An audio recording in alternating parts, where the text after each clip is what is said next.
So hello, my name is Alex Nelson. I'm a fourth grade teacher in DPS and a member of DCTA, the Denver Educators Union.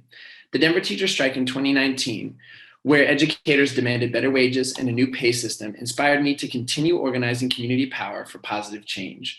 For my CEA fellowship, I chose to organize and fight for fully funded schools in Colorado. I quickly found that fixing education funding is taking on a mammoth that requires organizing at the national, state, and local levels.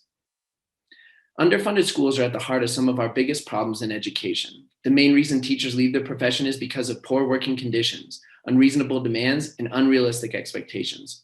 What do teachers see at the start of each year? Deteriorating, stuffy, hot buildings, a cart full of supplies purchased with our own money, a roster of students, and the expectation year after year that we accomplish more with less. But we know you don't do more with less. You do less with less. Underfunded schools are a problem felt most acutely by students of color and students experiencing poverty. Using property taxes to fund education has created an inequitable model for schools that was established upon America's segregated housing system and further encouraged American segregation and inequitable access to resources. School funding in Colorado is even in worse condition because of our state laws, infamously Tabor and the Gallagher Amendment. We also have politicians in Colorado making decisions that negatively impact students' access to a fully funded education. The budget stabilization factor was created by the Colorado legislature and Governor Bill Ritter in 2009. It converted the Colorado education budget into a slush fund that was used to plug budget gaps for roads, parks, subsidies, and much more. The BS factor steals money from our children's education and doesn't even write an IOU. Money taken from education funding using the BS factor does not come back. Since 2009, the BS factor has stolen $9 billion from our students, and students who graduated in 2021 never experienced a fully funded school system in Colorado. Denver Public Schools also has a serious problem with prioritizing funding for schools, classrooms, teachers, and students. DPS uses only 55% of its funds for schools and classrooms, while that percentage is closer to 75% in neighboring districts. DPS spends precious resources on debt payments to a hedge fund that owned our pension and on a vast and bloated central office that employs over 1,500 people instead of investing more in students and the people working directly with them. This must change. To take this fight head on, I organized a weekly phone bank with DCTA and CEA to support 2020 ballot measures that would help increase funds if passed by voters. Union members from around Colorado showed up to call fellow teachers in the metro area.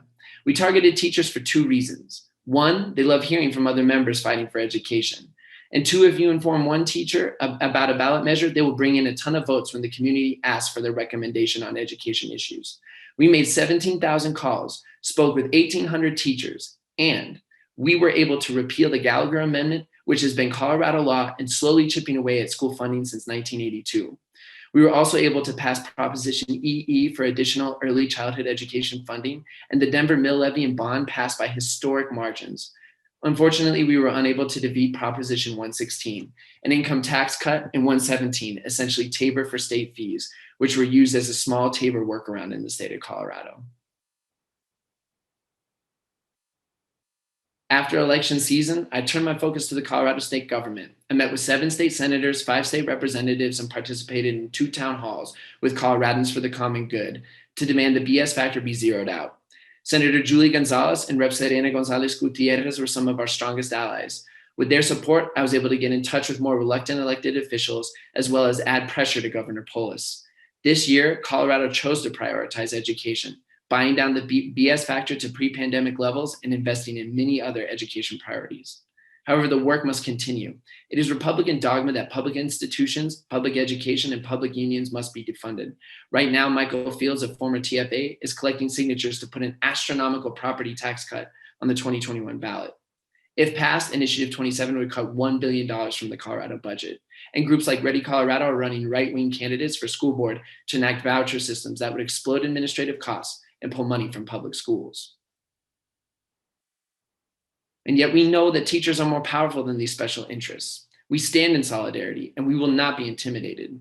We will work with community allies like Coloradans for the Common Good to properly inform the community of what's at stake and dispel misinformation from right-wing saboteurs. We will continue to hold our elected officials accountable to firm commitments to invest in our schools. If they want our support, they should be unequivocal in return. Our schools are where Colorado's children learn and grow, where they spend most of their young lives. They deserve the investment from their state, their community, and from their politicians that demonstrates that their education matters, that they matter. Thank you.